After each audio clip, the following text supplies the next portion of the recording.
Assalamualaikum warahmatullahi wabarakatuh. Saya Ernastia Mulyoningsih dari SDN Balikondo 2 Kecamatan Ngariboyo Kabupaten Magetan.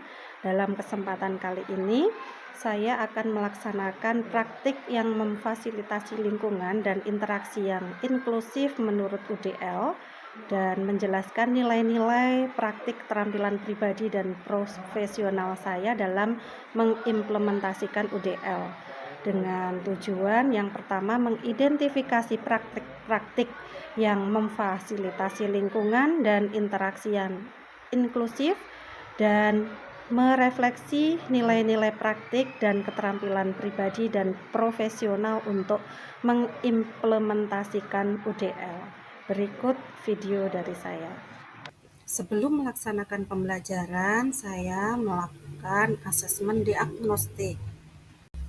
Hal ini bertujuan untuk mengidentifikasi karakteristik, kondisi, kompetensi, kekuatan, dan kelemahan peserta didik. Saya mengelompokkannya menjadi 3 level, yaitu rendah, sedang, dan tinggi. Praktik yang memfasilitasi lingkungan dan interaksi yang inklusif menurut UDL yang pertama adalah memahami konsep UDL, yaitu pendekatan yang dirancang untuk memenuhi kebutuhan beragam siswa dengan menyediakan berbagai cara untuk mengakses materi pembelajaran, mengembangkan keterampilan, dan mengekspresikan pengetahuan. Selanjutnya adalah identifikasi 3 prinsip utama UDL. Yang pertama, menyediakan berbagai cara untuk mengakses materi pembelajaran. Kedua, menyediakan berbagai cara untuk mengembangkan keterampilan. Dan yang ketiga, menyediakan berbagai cara untuk mengekspresikan pengetahuan. Berikut ini contoh praktek inklusif, yaitu dengan pemberian akses beragam dengan menggunakan teks, audio, dan video untuk menyampaikan materi. Dengan adanya audio visual, maka siswa akan lebih suka dalam belajar. Kedua, menyediakan berbagai jenis tugas seperti proyek, IC, dan presentasi, agar siswa dapat memilih metode yang paling sesuai dengan gaya belajar mereka. Dan yang ketiga, menggunakan teknologi seperti aplikasi pembaca layar dan pengubah teks ke suara untuk membantu siswa dengan kebutuhan khusus. Video ini adalah contoh dari jenis proyek yang sudah kami lakukan di dalam pembelajaran di kelas. Dalam pelajaran matematika, yaitu membuat kerangka kubus dan balok menggunakan tusuk gigi dan plastisin. Berikut ini adalah presentasi dari hasil diskusi siswa. Sekali bahwa kubus dan balok itu mempunyai 3 unsur, yaitu apa saja tadi? Titik sudut, tusuk, juga sisi. Praktik yang memfasilitasi lingkungan dan interaksi yang inklusif menurut UDL yang keempat adalah implementasi dalam kelas. Yang pertama, lingkungan fisik. Atur kelas dengan tempat duduk yang fleksibel dan ruang yang cukup untuk gerakan.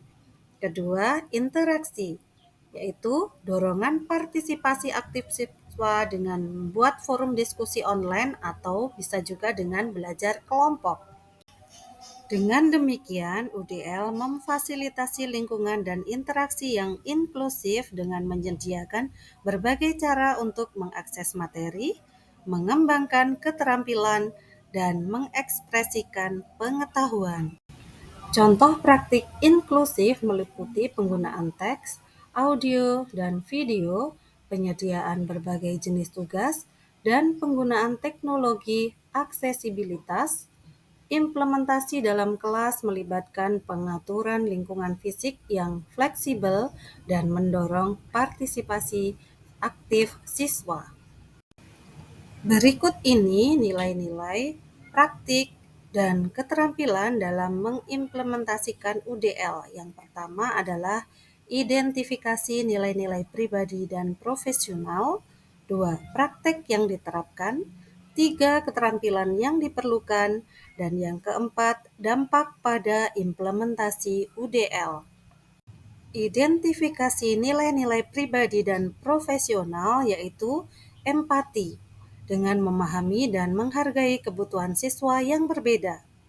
Fleksibilitas, siap menyesuaikan metode pembelajaran sesuai kebutuhan siswa. Dan inovasi, dengan terus mencari cara baru untuk meningkatkan pembelajaran. Praktik yang diterapkan yaitu perencanaan dengan membuat rencana pembelajaran yang mencakup berbagai metode dan sumber daya. Evaluasi, terus memantau dan mengevaluasi efektivitas metode yang digunakan. Dan kolaborasi yaitu bekerja sama dengan teman sejawat dan ahli dalam bidang UDL. Keterampilan yang diperlukan adalah yang pertama komunikasi, yaitu efektif dalam menyampaikan informasi dan mendengarkan siswa. Kedua, penggunaan teknologi, yaitu terampil dalam menggunakan perangkat lunak dan aplikasi pendidikan. Dan pemecahan masalah, yaitu mampu mengidentifikasi dan mengatasi hambatan dalam pembelajaran. Dampak pada implementasi UDL yaitu peningkatan inklusi dengan memastikan semua siswa dapat mengakses dan berpartisipasi dalam pembelajaran. Kedua, peningkatan kepuasan siswa dengan meningkatkan motivasi dan kepuasan siswa melalui pembelajaran yang sesuai dengan kebutuhan siswa. Dan peningkatan kinerja yaitu menyediakan lingkungan belajar yang mendukung pencapaian hasil pembelajaran yang optimal. Kesimpulan yang bisa saya ambil dari nilai-nilai dalam implementasi UDL adalah nilai-nilai seperti empati, fleksibilitas, dan inovasi, serta praktik seperti perencanaan, evaluasi, dan kolaborasi adalah kunci dalam mengimplementasikan UDL. Keterampilan komunikasi, penggunaan teknologi, dan pemecahan masalah juga penting. Implementasi UDL akan meningkatkan inklusi, kepuasan siswa, dan kinerja pembelajaran secara keseluruhan. Demikian video dari saya. Terima kasih, mohon maaf untuk segala kekurangan. Wassalamualaikum warahmatullahi wabarakatuh.